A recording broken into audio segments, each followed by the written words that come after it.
is the enemy of knowing.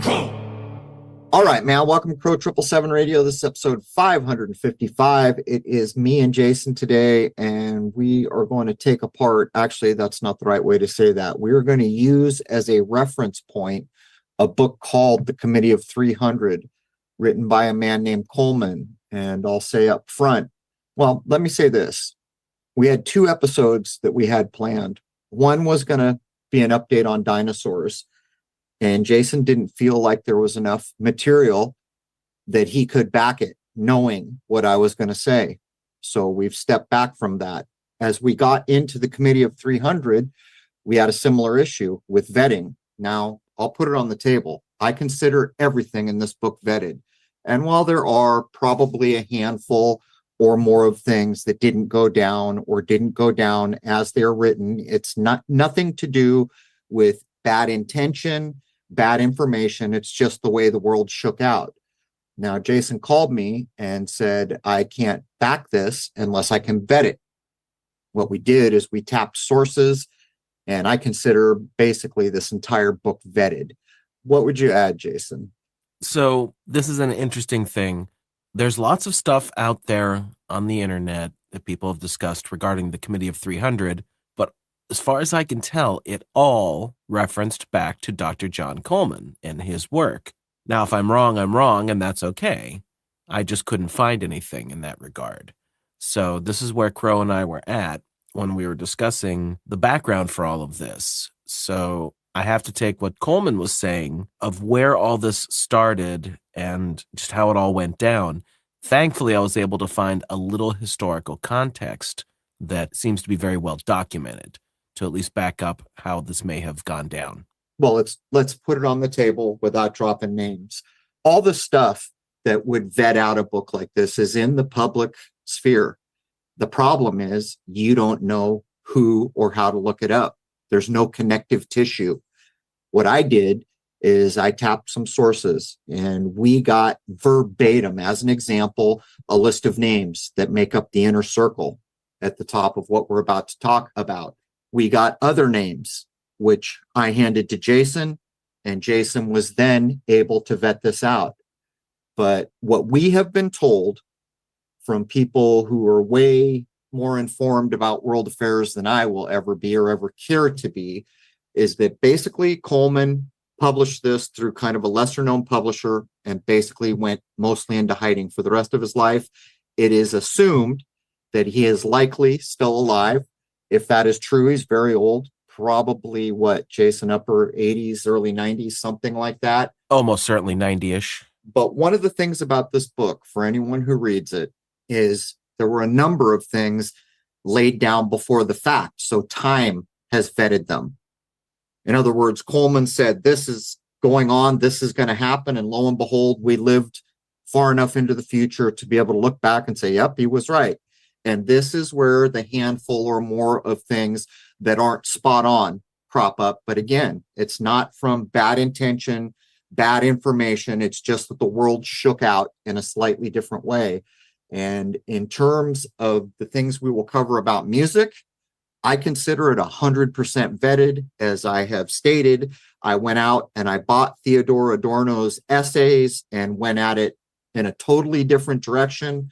I talked with people who knew some of these and know some of these people. So there it all is. I think that's about all we can say, Jason. We've done the best we can do to vet this. And I will say it again, I consider the bulk of this book vetted. So Dr. John Coleman appears to have worked for the Crown adjacent to spies in the MI6, but doesn't seem to have been an actual agent himself. Regardless, this seems to have given him the opportunity to be exposed to numerous circumstances that most would never be near.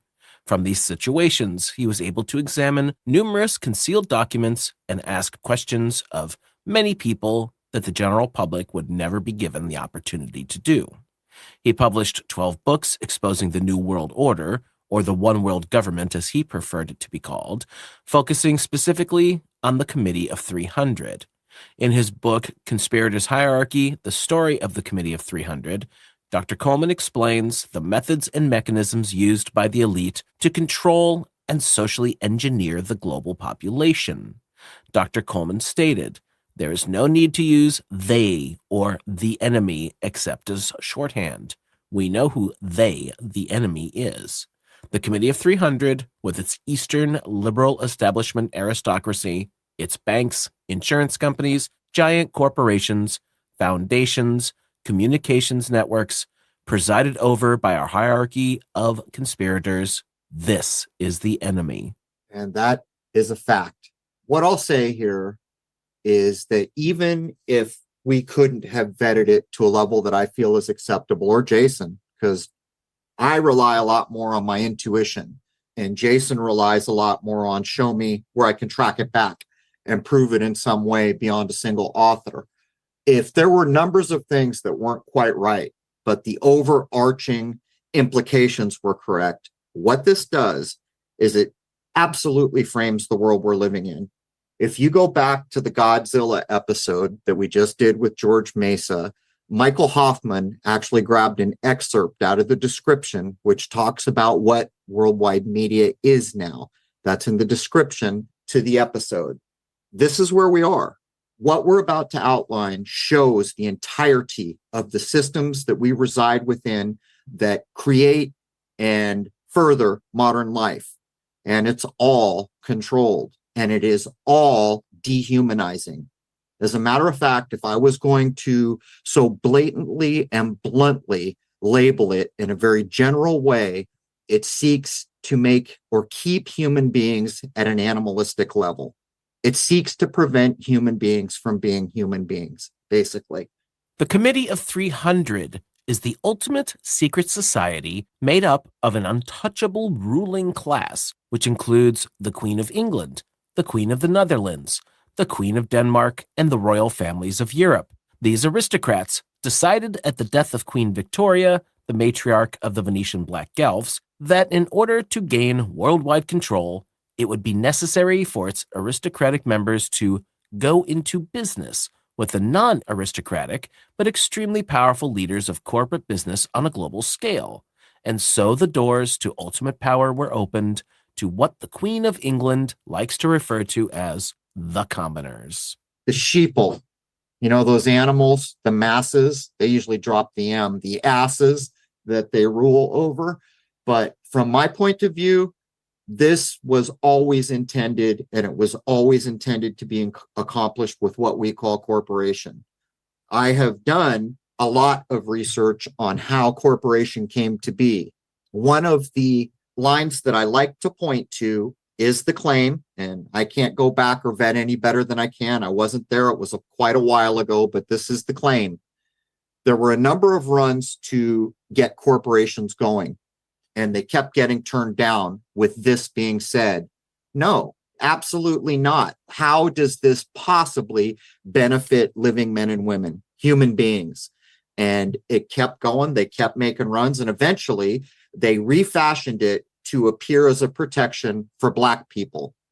Now, in this version of how we got corporations, and in this claim, it was finally allowed that it would be corporations would come to be, and they would protect Black people. But within this claim is that the first year it was allowed, there were more corporations that we would recognize as we do today than there were supposedly protecting any minority. And I will remind everybody, words have names. Words have meaning. Words have an intention. They have a register of sound, a vibration level, all of which is known. And to simply ask, what is the meaning of this word, is to begin to know more about what you're looking at. Corp oration, or as I like to say, corpse oration, is a bit like the speaking dead, because it is a body, or called a body, that is not alive, that is given the rights of a living person. So to put all that together, there's my shake. I don't know if you view it like I view it, Jason, but I view it as if the corporation's original intent was to do bad things. Well, it certainly seems that way. And by the way, we need to mention that almost all of what we're going to be reading here and discussing is coming right out of the book, with some extra context that I've added. So This is almost all Dr. John Coleman's words. So when you hear me using the first person, it's referring to Dr. Coleman. So we, or I, was given names that some of them were used for Jason to vet out. And I'm not dropping names. We will drop a few, like the inner circle, because they're individuals we've covered in the past. But it doesn't matter really who they are. What matters is what's been done and what's being done and what our immediate future could look like if there's success by this place. Certainly, a fair number of us are aware that the people running our government are not the people who are really in control of political and economic matters, domestic and foreign. This has led many to seek the truth in the alternative press, those newsletter writers who, like me, have sought but not always found what it is that is making the United States terminally ill. Seek and ye shall find has not always been the case with this group. What we did find was that the people walk in great darkness, mostly not caring or bothering to find out where their country is headed, firm in the belief that it will always be there for them. This is the way the largest population group has been manipulated to react, and their attitude plays right into the hands of the secret government. And I'll make a case in point. How is it possible that all these decades with the smartest minds we have in this country, that long ago it was not shouted from the rooftops, election? What are you talking about, election? There is no election for the highest offices in this country. We're being polled. Those so-called elections have no sway over who is chosen, who is seated. Things like the Electoral College at the highest level. This is a rigged game, and it's rigged in plain sight. How can it be that a rigging of this kind in such plain view has not been latched onto and run up through the highest courts of the land? And this should tell everybody something. Is it about spellcraft? Yeah, probably. Is it about control of systems where if it was brought into courts? Yeah, probably. I recently, within the last couple days, saw a court case where people had learned that when you turn on your Bluetooth and your modern car gets it, the car company downloads all your information, all your texts, and they said, this is a violation of my rights and my privacy. They took it to court, and guess what? The court said they're not breaking any laws, just to make the point. Well, you should read what's in those terms of services every now and then, and you might be a little concerned. Well, it's kind of maddening because it is not legal and it is a violation of your rights. And where we have come and where we are now is those of us that can think full well knowing that to walk into a hospital, people have been given things that have made them sick, that have caused heart attacks, that have caused strokes, that have caused death. And this was systemic, and it was implemented in plain view. And the force and the coercion that pushed it forward was all in plain view. And this is kind of like the apex, I would estimate, of what we're talking about and what is happening and what is very nearly about, that brass ring is very nearly about to be grabbed, if they can grab it. The upper-level parallel secret government does not operate from dank basements and secret underground chambers. It places itself in full view in the White House, Congress, and in number 10 Downing Street and the Houses of Parliament. It is akin to those weird and supposedly terrifying monster films where the monster appears with distorted features, long hair, and even longer teeth, growling and slavering all over the place. This is distraction. The real monsters wear business suits and drive to work on Capitol Hill in limousines. These men are in open view. These men are the servants of the one world government, New World Order. You know, it never ceases to amaze me the power of what social media is accomplishing right now. TikTok, as an example, becoming the framework for how the younger generation thinks about things. And they're convinced that one of the Kardashians is a high-level witch and that this entertainer or that one is clearly a powerful Illuminati. And it's all quite laughable and it's all quite a distraction. What Jason just said is the fact. The enemy is corporation. The enemy is the power behind those corporations. And we'll get into it here.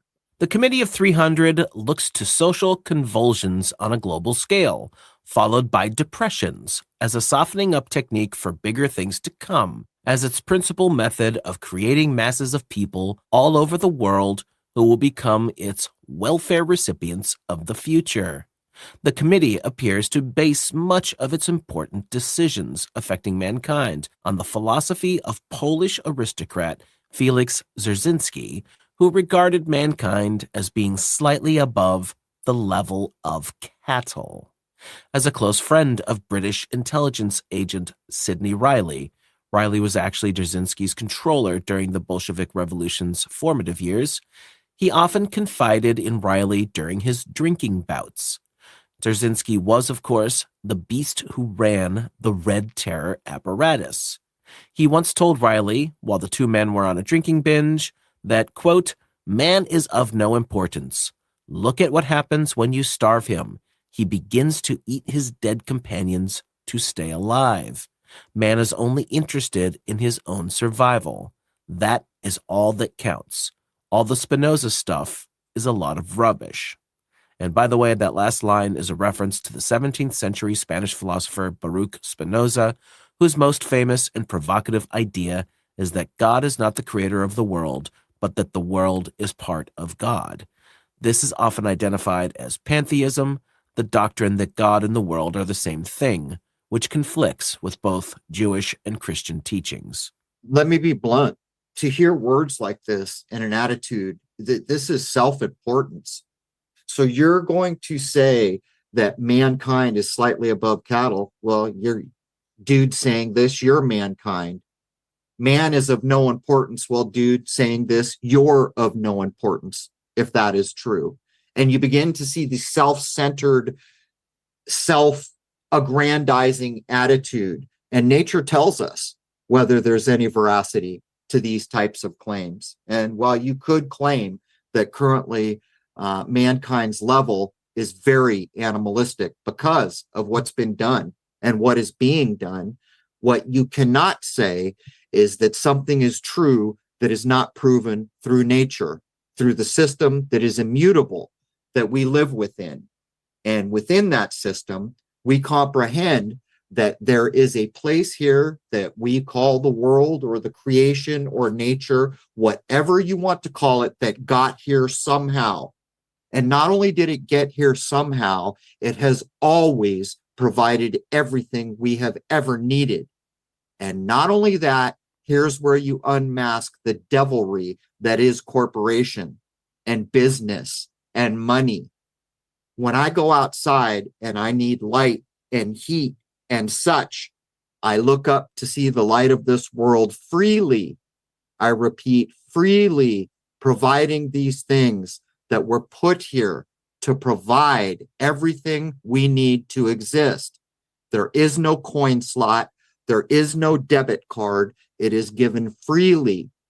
And this is the lesson and the truth that nature shows us. But when we reflect it back on the corporate world that we currently reside under, then the villain is unmasked.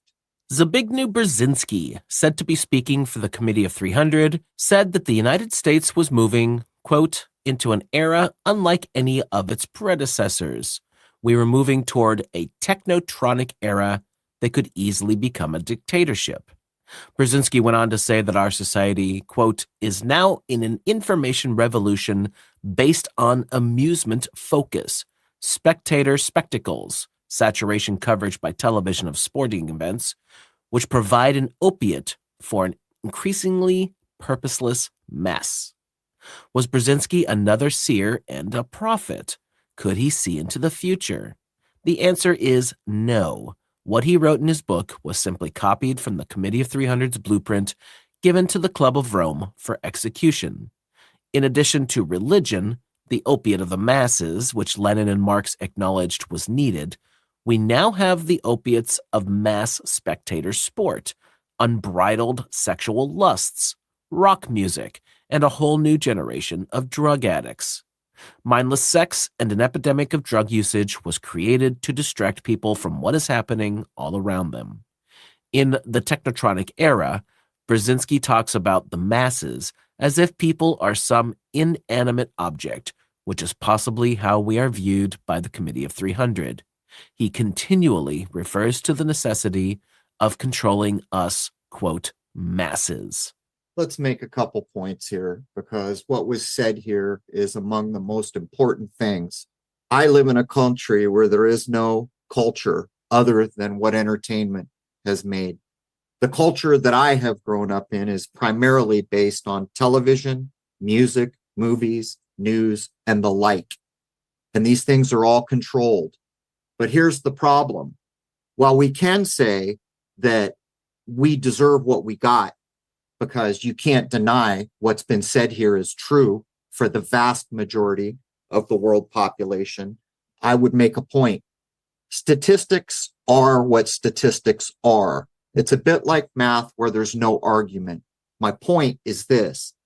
If I laid down a plan which was statistically calculated to have a 98 or a 99% chance of working, then did we get what we deserved, or were we trapped by a system that statistically was proven to have a 98 or 99% chance of working? And this is one of the problems that I bump into all the time, where what's happened is the fault of all these fat idiots, these lazy Americans, these, any country that I want to be derisively labeled. And it's not true. Do we bear responsibility? Hell yes, we do, particularly now where we're starting to be able to see, and we have people that are showing us what we might not have been able to put together on our own or work out on our own dime. But when you walk into a forest with bear traps everywhere that are beyond the ability of a human being to detect, and that human being gets trapped, whose fault is it?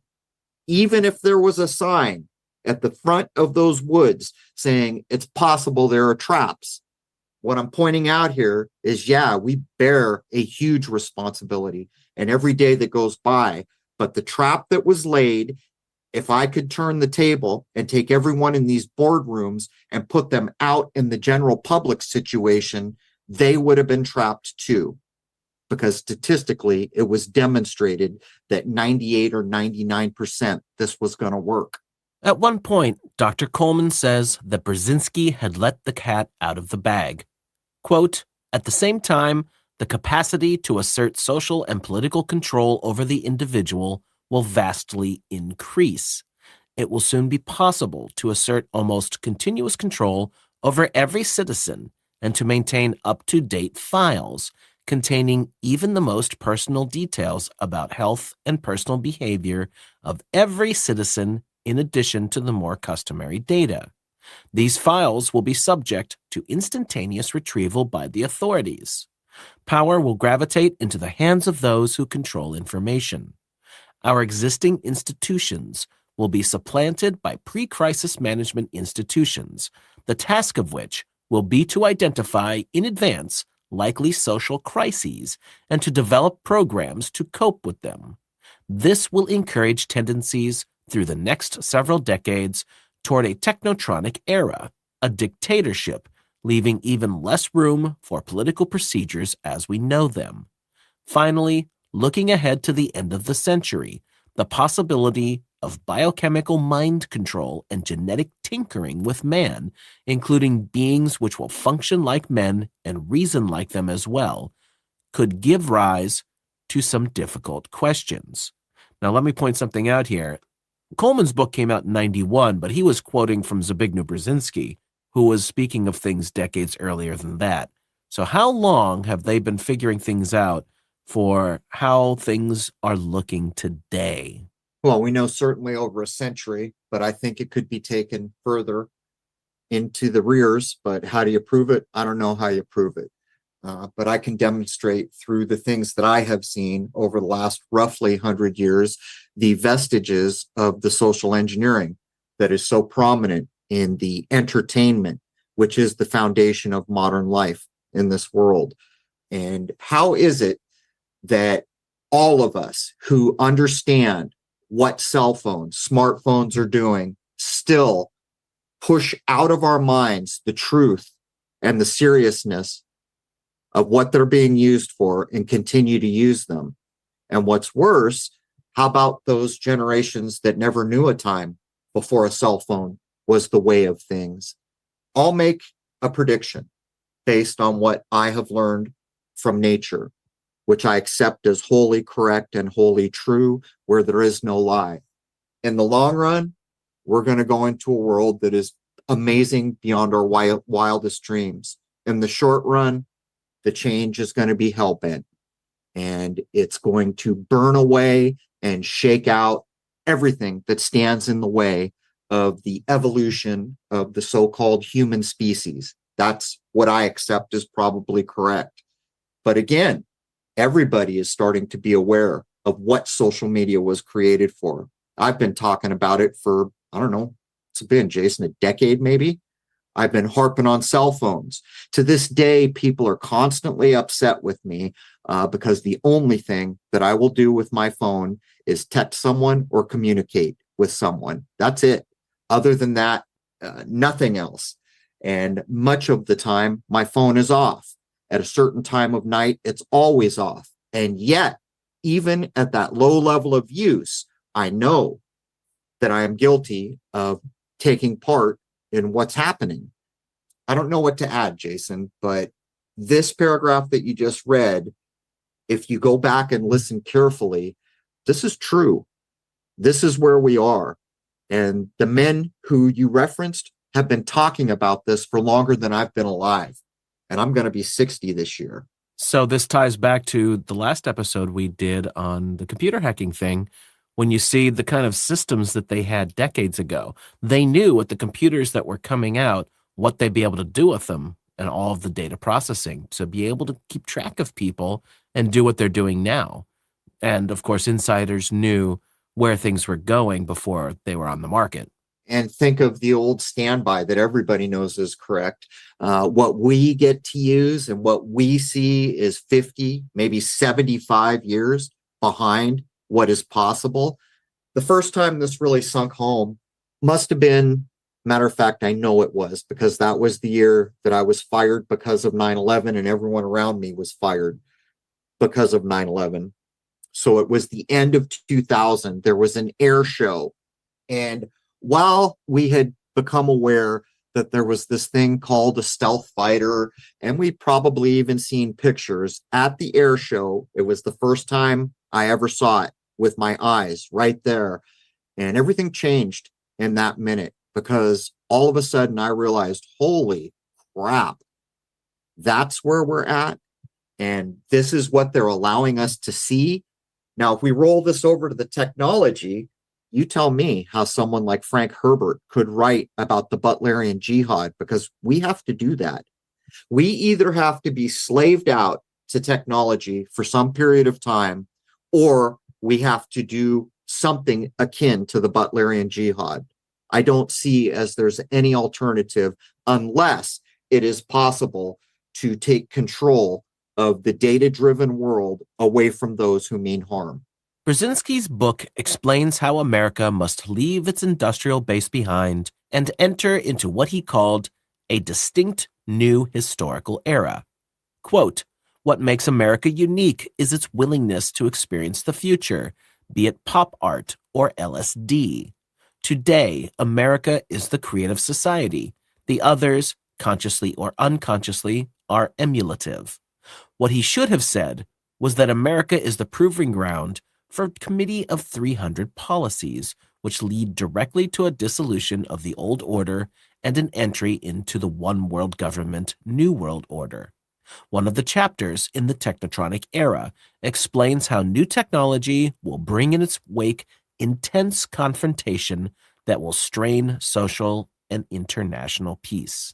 That's a polite way of saying that the New World Order will have finite control of every individual everywhere. And what's ironic about this is the people that will be free or the most free are those people living in the middle of nowhere, taking care of themselves, probably around a campfire, hunting for their own food. But even that becomes a problem under the idea of the New World Order, because every inch of land is claimed or supposedly owned by someone somewhere. So you can see where we're going. But how is it that a very, what we would consider a low-level society, living, hunting, gathering, campfire, living in some kind of a teepee or a cave or something like that, would be the freest under the system that is emerging? The Committee of 300 has planted its agents in the muscle and sinew of the United States, in its government, in Congress, in advisory posts around the president, as ambassadors and as secretaries of state. From time to time, the Club of Rome holds gatherings and conferences which, although they appear under innocuous titles, break up into action committees, each of which is assigned a specific task and a specific target date by which time their assignments must be completed. If it does nothing else, the Committee of 300 is working to a very specific timetable. And this is what we always hear about the elite, isn't it? That they've been at this a very long time and they're playing the long game. It's crazy because we're kind of at crescendo levels right now. It's not arbitrary. Like, you consider a normal boardroom. Okay, we've got this issue to deal with. Let's get some ideas on the table. And how, Joe, Karen, how long do you think it'll take us? Well, we're not sure. And, then it goes out into the world and it takes as long as it takes. This is something completely different. This is very well delineated. The outcomes expected in the 90-some percentile, the way it will be pulled off, the tools that they are using, having been used many times before. What about the other night, Jason, the conversation we had about what killed rock and roll? I've thought about this for a long, long time, and it wasn't till I went back to Coleman's book, because Jason was writing the notes for this. So I went back to reread and get back up to date. It's simple. They pulled the press. They pulled the media coverage, and it ceased to exist, basically, almost ceased to exist in the way things presently work. And most people will hear this and say, you're out of your cotton picking mind, but that's exactly what a major part of what did it. All of a sudden, the media focused on rap, hip hop, other things, and basically pulled the oxygen out of the room for this thing that was supposedly never going to die, rock and roll, which basically was the driving soundtrack a short decade or two prior. That was the soundtrack of the world, the money that was made from it. It's insane when you begin to think about how easy it must be for people with this much power to simply shift the narrative. Well, this is what we always talk about. It's the whole thing with the decades, and each decade seems to kind of have its own thing. And it's very, very obvious when you look at music going from the 80s to the 90s. The hairspray thing was over. So the media no longer focused on the hairspray bands. Now they're going to focus on grunge, and then immediately afterwards, rap. This is the importance of the individual, because I maintain that a big part of what it means to be a man or a woman is we live by example. A lot of people will say, oh, Crow's talking about the nature versus nurture. Well, in a way I am, but what I'm pointing out that we do learn by example, and examples are powerful. When I was young and I wanted to learn some rock and roll riff, the music had not been written. Tablature had not yet been made available to the public. We had to sit there and figure it out. Well, it's a very different world now. I can go on YouTube and find any lick, any song, any arrangement from any music that I would like. And what do I get? I get the example. Someone says, here's how you do it.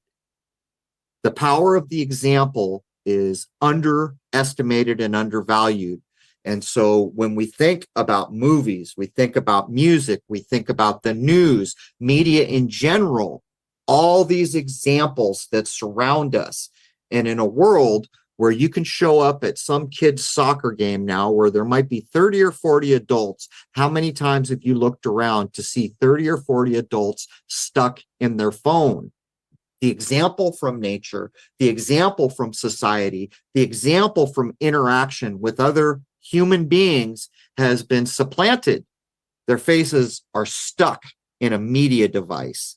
Dr. Coleman said in 1981 that we are set up politically, socially, and economically so that we remain locked into the Club of Rome's plans.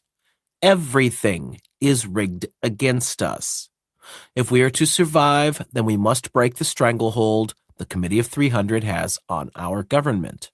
In every election since Calvin Coolidge ran for the White House, the Committee of 300 has been able to plant its agents in key positions in government so that it matters not who gets the White House post.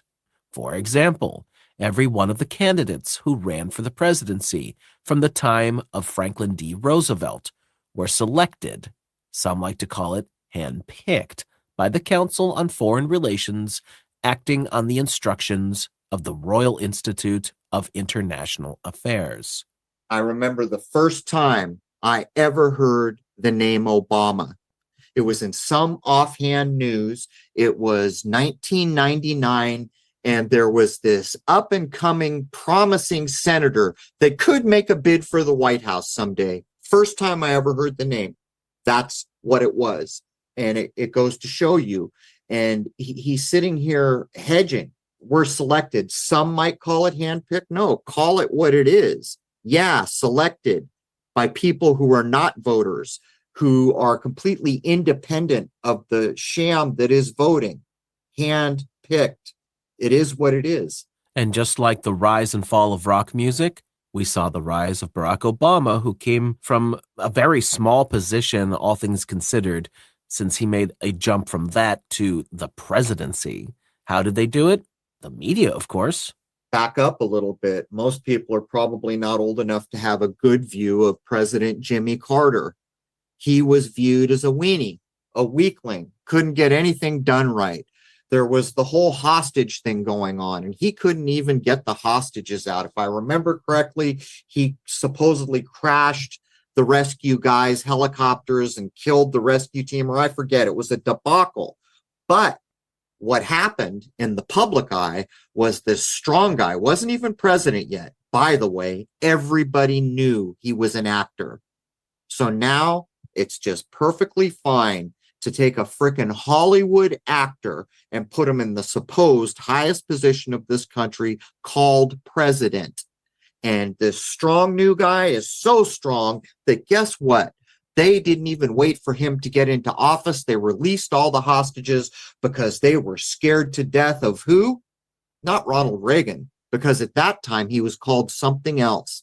He was called Ronbo. Well, what's Ronbo? Where's that come from? At the time, the most popular movie franchise in the country was Rambo. And these t-shirts came out with Ronald Reagan's head on Johnny Rambo's body with an M60 in his hand. Do you see? Do you see? Rambo is a fictitious movie.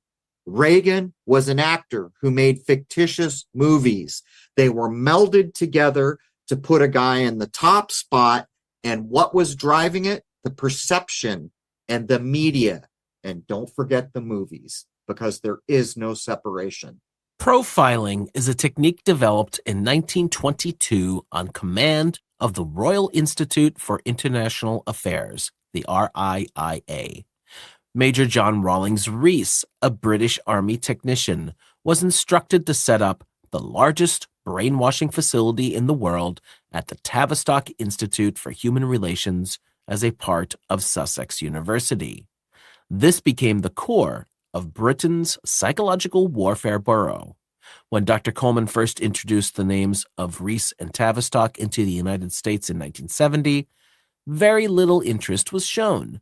But over the years, as he revealed more and more about Tavistock and its role in the conspiracy, it has become popular to imitate his earlier research.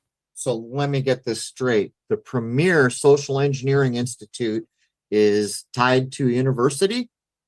And this has to do with the Royal Institute for International Affairs. Well, do words have meaning? What's in a word? What's in an abbreviation? Let's take a look. RII. Looks like you got a little 911 there. R is 18, 1 and 8 is 9. You got the two upright towers right after it. A is 1. It's the same game. And we're talking basically about brainwashing. Was instructed to set up by the British Army. A British Army technician was instructed to set up the largest brainwashing facility in the world. So there must have been a predecessor, right? Because they already know it's a thing. They're not saying, let's go invent brainwashing. They're saying, let's take brainwashing and make the largest facility. Anyone who wanted to waste their time to go down the rabbit hole would get back to the Frankfurt School and start to see just how long this has been going on and just who is involved. The inner circles in and around royalty, the lords, the ladies, it's the same story over and over. What would you add about Britain's Psychological Warfare Bureau, Jason? Well, I'm about to get into that, and Tavistock likes to paint itself as like this not-for-profit, helpful organization. And this next point is right from their website, the Tavistock Institute of Human Relations. Considering the alive, beautifully complex nature of humans and their relations, we attract people who thrive in a questioning atmosphere, people who embrace both the evidential and soulful. Our story. In our earliest history, just over a centenary ago, a group of medical professionals who called themselves the Tavistock Group worked with the British Army to help soldiers who had been prisoners during World War II return to civilian life and, equally as importantly, to help their families and communities adjust to having them back. From returning soldiers to rapid changes in business management, workplace demographics, and the adoption or rejection of new technologies throughout the 20th century, to the global social challenges of the 21st century, we pour ourselves into organizations needing change, individuals needing change, systems needing change. And sometimes the change needed is to accept change isn't needed. What arises from the Tavistock Institute of Human Relations isn't abstract. It's applicable study making a difference in all of our lives. Now, if you're capable of reading between the lines, they just admitted it all to you. It's unconscionable, it is creepy, and it is basically criminal thinking. Organizations needing change, individuals needing change, systems needing change. And sometimes the change needed is to accept change isn't needed. I mean, who writes this kind of crap? Do you remember the cover? For other people who would like to know more about Tavistock, one of the best pieces of writing that I've seen was from Daniel Estelin. I think the book's name is Tavistock, or it has it in the title. Right on the cover, Jason, do you remember the coat of arms? It has a sheep hanging from a steel belt wrapped around its waist, hanging from a chain. I forget. I looked up at the time. I think it's some kind of a device like from a coat of arms, but it's unreal what gets done in public. And if I'm not mistaken, Jason, isn't Tavistock, or wasn't it at one time right around the corner from the famous Beatles Abbey Road snapshot? Pretty sure. That's a good question. I'm not actually sure where it is physically located, although it is in London. Pretty sure that if I remember from the way back, like 7 years ago research, that the Abbey Road snapshot is a hop, skip, and a jump away from Tavistock, or where it was at that point, I guess. One of the most important areas of cooperation between what think tanks turn out and what becomes government and public policy are the pollsters. It is the job of the polling companies to mold and shape public opinion in the way that suits the conspirators. Polls are constantly being taken by CBS, NBC, ABC, the New York Times, the Washington Post. Most of these efforts are coordinated at the National Opinion Research Center, where, as much as it will amaze most of us, a psychological profile was developed for the entire nation. Findings are fed into the computers of Gallup Poll and Yankelovich, Skelly, and White for comparative evaluation. Much of what we read in our newspapers or see on television has first been cleared by the polling companies. What we see is what the pollsters think we should see. This is called public opinion making. The whole idea behind this bit of social conditioning is to find out how responsive the public is to policy directives handed down by the Committee of 300. We are called targeted population groups, and what is measured by the pollsters is how much resistance is generated to what appears in the nightly news. It is all part of the elaborate opinion-making process created at Tavistock. Scientists engaged in the process of conditioning are called social engineers or new science social scientists, and they play an integral part in what we see, hear, and read. Integral part, a permanently fixed part. Do you remember, Jason, when we had the insider come and talk about an inside look at press releases and polling? Do you recall? Yes, I do. I knew you'd remember. So you remember when we did that and we had the insider's view, and some of the things that came out at that time in the research and from the person who worked in these places was that a poll of any size could be thought of, produced, and turned around in less than a day. And the outcome was anything you wanted it to be. And one of the examples, if I remember correctly, was even something so simple as what I'm about to explain has a powerful effect on how opinions are shaped and skewed. Even hearing the words, 80% of all Republicans think this. Well, if you've already identified yourself as a Republican, even if you didn't agree with what you've been told 80% of people agree with, they know in advance that very few people will ever push against it, and the vast majority will simply become of the imaginary 80%. Is there anything you'd add about it? We did have the inside view. I should look up the, maybe if Rose is listening, she can look up the episode where I think it was NPR. No, it wasn't NPR. She'll know. It was PR Newswire There and it is. Business PR Wire Newswire. were the two main companies, but there are others who most of the mainstream organizations that deal in quote unquote news get their information from, or get their releases from, I should say. This is how in the modern era, because everything's digital now, it's so easy for them to control. And I'm sure you've seen the video compilations that people have put together of news clips where they're saying the same exact thing, but it's just a local news station, so it's got the local flavor. Well, that's why they are reading the exact same thing coming down from these companies. I've done breakdowns. I don't remember the episodes, but the press releases are a story within themselves, the video packaged press releases. And this started going on way back, but became very normalized by the end of the 90s. By the way, the guest that we were talking about used the pseudonym Tom. It was episode, that's perfect, 116. That's a Marty McFly version of the 9/11 idea, but it was episode 116. But to get back to the pre-packaged news releases, what it basically does is someone somewhere creates the idea that they want put out in the news release. It is fed out through PR Newswire and all these other places to all news agencies. Then they edit it together. Many of the times what you'll see is the local news anchor that you know introducing the clips. And what happens is it gives the appearance that that person did the investigation, did the reporting, but what's actually happened is they simply put a face in the front of a pre-packaged video snippet.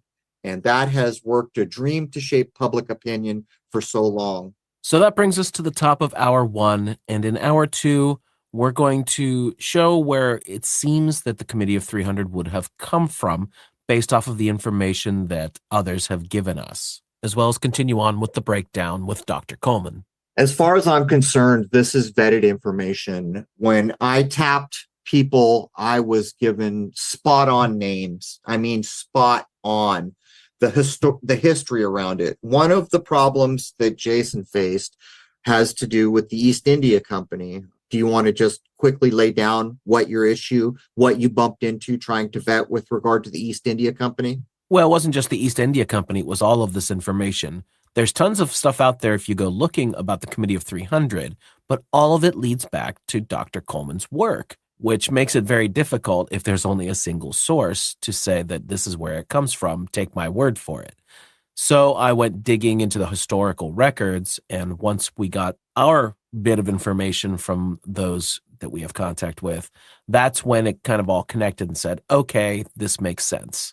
Right. The problem is, I want to know where Coleman, how can I vet Coleman's information? But you can't really get there. But then when you have a source that says, oh, look up this name, and they give you the backstory verbatim off the top of your head, and the research you then do on the name lines up perfectly, you realize the veracity of what's going on. Among the things that Coleman included in his book, for the average person listening, one of the most important parts, and what is it, Jason? I think it's less than about 5 or 6 pages to do with music and the Beatles. I think the core of it is maybe 5 or 6 pages, but it tells you without pulling punches who did it, why it was done, and the effect it would have. And we can all look backwards to know damn well it worked a dream. I mean, it worked probably better than their wildest dreams. And for those people who love the Beatles, how do you possibly face the fact that not only didn't they write their own music, that not only at least one of them for sure was swapped in front of your face, that the whole reason they were put there was to subjugate what it means to be a living man or a woman, and to lower populations, countries' populations into an almost animalistic state. And this is one of the tools that did it. How do you face that? Do you continue to love the Beatles music? It's your choice. You can do that. And to be fair, if you're a person who just wants to lead a happy life, I can't fault you, because from my point of view, the Creator gave you free will. That's your option. But for those people who look at it and have to come to terms with those realities, then the insidious nature of what's been done starts to kind of drift to the surface. Anyhow, Jason, I'm going to wrap up hour 1 if you don't have anything more to add. No, we're there. So let's march on to hour 2. All right. It's probably going to be more than an hour 2. We've got a lot of ground to cover, and we're not artificially limiting hour 2s anymore now that we're delivering 1 episode a week on Wednesday. Anyhow, there is hour 1 of episode 555. The first free hour is free to everybody at crow777radio.com. That is CRROW777radio.com. Members know to log in for the full 2 or 2+ hours, and they get access to all of the forums. They can create forums. They get access to all the comments, and they get free access to the 2-hour film called Shoot the Moon that covers all my telescopic work. And some of that, like the double sun idea, is probably going to matter in the long run, but I'm just guessing. But with that, we're going to wrap up, take a short break, and come back and lay down hour 2. I'd like to wish each and every one of you a happy, healthy, and higher-minded new era. That higher-minded part, critically important, where we're about to be in a minute, a very short minute. We're kind of got our toes on the threshold. I hope to see you all logged in as members. There it is, man. Cheers.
Belief is the enemy of knowing.